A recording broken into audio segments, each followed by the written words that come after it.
Uncertainty. It can all be summed up in one word as to why gold prices have broken yet another record, and silver making a pretty big gain today as well.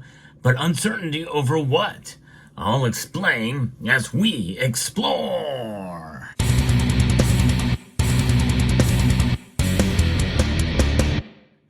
Yes, gold has reached yet another all-time high, and this seems to be a regular normal circumstance, at least this year. 2024 has been a wild year for gold and silver.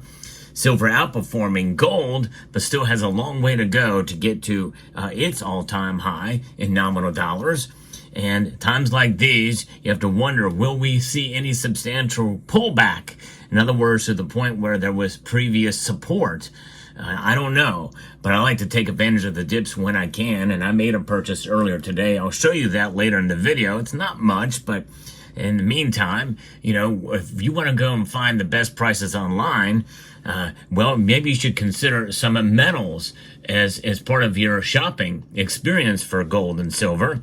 They have very competitive prices, great service, and the good folks at Summit Metals are the sponsor of the channel. You can check them out at summitmetals.com or scan the QR code here. But gold and silver indeed are making moves in a positive direction. It's been a wild ride today, but we've seen wild rides happen before in recent months and weeks here with gold and silver. Gold prices have hit a record high on Tuesday as uncertainties surround the U.S. presidential election and the Middle East conflict. There you go. That is where the uncertainties are, along with expectations of an interest rate cut by the Federal Reserve. And that cut will be coming in a little over a week, by the way. Quarter point cut is going to be good for gold and silver, and that has boosted bullion's appeal. You know, this is what we're looking at here. Uncertainty. It certainly is something that we got to think about. Who's going to win the election? Bullion thrives in low interest rate environments and is considered a hedge against market volatilities. Gold prices have surged more than 34% so far this year, and silver prices have surged pretty much right under 40%, maybe a little bit more than that. But it's been amazing to see. I think the more days we see silver stay above that critical $32.50 mark, the more we can celebrate. In fact, $33.50 is now something that is in serious discussion about, that very well could be the new support as we continue to see prices stay elevated for both metals and for silver especially here. It's pretty remarkable. So what are the precious metals doing right now? Well, moments before the markets close, gold is up 1.1%, up $30 today to $2,772, or $2,773 rather. That's the bid and the ask price. The high of the day was $2,775.40. That's less than 25 bucks away from $2,800 gold. Wow. Who would have ever thought that we could say that it would be a bargain to buy gold with gold sitting at where it is just a couple weeks ago? It's amazing. It just keeps going up and up and up. Silver's up 2.2% today, almost doubling gold's performance. It's up 74 cents today to $34.49, narrowing the ratio between the two metals to 80.62. Still above that 80. That's really the stubborn number there, the gold to silver ratio here. They are hitting pretty steadily there. But, you know, with today's news of gold reaching yet new all-time highs, the breaking news I reported earlier today, you really should check out. I'm going to post a link at the end screen of this video, so stay tuned for that, about what Zimbabwe is doing to make the case and to hold on and to secure the gold-backed currency, the ZIG gold-backed currency. Check that video out. I will link to it at the end screen here. But there's where your precious metal prices are today. Everything is in the green, save for palladium. It actually fell $4. Now, gold bullion thrives in a low interest rate environment, as we've talked about, and gold is also supported by safe haven bets as geopolitical tensions and political uncertainty continue. Japan now has been added into the mix of the political uncertainty front after the weekend election. Peter Grant, Vice President and Senior Market Strategist at Xander Metals, has said. That is interesting. So we have what's going on with Ukraine happening now, with North Korea sending troops in to help them out. And that broadens the coalition there with Russia. And now we have this happening in Japan with elections. Now, former U.S. President Donald Trump and Democratic Vice President Kamala Harris are also caught in a tight race for the White House. And it is tight. Do not believe the polls, folks. It's going to be close. Your vote is it's going to make a difference, and I encourage you to vote and vote for the right candidate in this case. And I'm encouraging my viewers to vote for Donald Trump. And of course, if you feel differently, that's fine. But I feel very strongly that we need to save the country.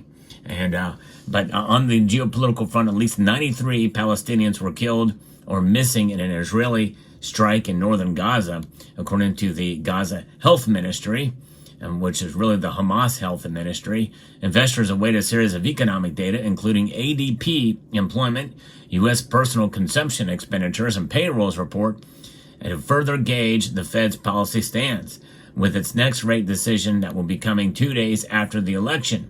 And so this information will come out, will be the last amount of data that will be pumped out before the election comes. And you know what that means. It's going to be good news for the current administration.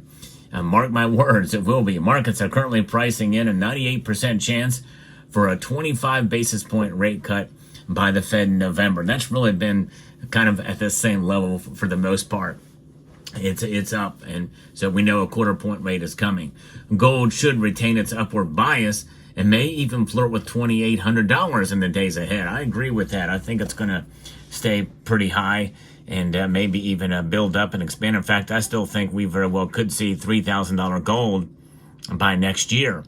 And I think silver very well could hit that $35 mark, which is what I had predicted. My second prediction, it came within a dime's worth of difference of getting there previously, but could not quite touch $35. Will it happen in the next month or maybe even week here? Possibly, especially if we see this kind of uneasiness head in as we head into next week. We're 1 week away from the election, and many people are fearing that there could be unrest, and I think that's just as much a part of it as who will be president, if we even get a decision on election night. We don't know. And by the way, I am flirting with the possibility that I may live stream on election night. I usually do a live stream every Tuesday, Friday, and Sunday at 6 p.m. Eastern Time, but I would probably do a separate one for the election when returns come in. So stay tuned for that. Gold should retain its upward bias, and I think that's likely going to happen. Gold prices rally is set to extend in 2025 as a favorable U.S. interest rate backdrop and geopolitical tensions continue to burnish its appeal, according to a poll by Reuters. But buyers in India brushed off record high prices, making purchases for their Dhanteras and Diwali festivals. Spot silver also rose, and platinum rose as well, but palladium has fallen. And so it's amazing. In fact, platinum's rise was actually kind of intriguing. It did go up today, up $16. But silver and gold especially as the clear winner today, is broken yet another all-time high. You know, it's pretty intriguing to see gold continue to just climb up and break these records in nominal dollars. But what would gold's price have to be in order for it to break its real all-time high? In other words, adjusted for inflation. Adjusted for inflation, gold would have to be well over $3,200 an ounce in order for that to occur. And silver obviously would be in the triple digit silver if it were to reach its all-time high in real dollars, and we can't even get it up to its nominal high yet, $50. But there's a lot of things happening with silver that make it move in one direction or another, and we've seen them kind of separate, and there's no convergence essentially to a point with gold and silver. Silver being much more volatile. But I have hopes for silver to maybe narrow that ratio in the coming year. I really do think it could occur, and that very well could possibly mean, into the 40s for silver, and maybe even touch $50 at some point down the road. You never know, especially considering what next year is going to hold with whatever administration makes its way in. So we'll see how it all pans out. Notwithstanding, I'm a firm believer in holding these precious metals through thick and thin, and in terms of uncertainty, geopolitical conditions, domestic policy, with whatever administration makes its way into the White House, and whatever Congress, whoever holds the seats of power. Gold and silver is always a good idea to hold, and they will always preserve your wealth in the long run. And that's what it's all about, folks. Not only is it about just that, it's also about having wealth outside of the system. I think that's invaluable. So there you have it. I hope you enjoyed this content today. I'd like to extend a multitude of gratitude to each and every one of you for taking the time to watch. Oh, and I forgot to show you, I did get a piece at my local coin shop today. It is a 1 ounce kangaroo. Yes, indeed, for a couple of dollars above spot, and with a milk spot all over it. I didn't see that at the time when I made the purchase. It's kind of a bummer. Now it really sticks out like a sore thumb. But there it is. Yep, I did get a little silver today. Not much at the LCS, but there it is. All right, let me know what your thoughts are in the comment section down below. I'd like to extend a multitude of gratitude to you all for watching, and to encourage you to please rate, share, comment, and subscribe.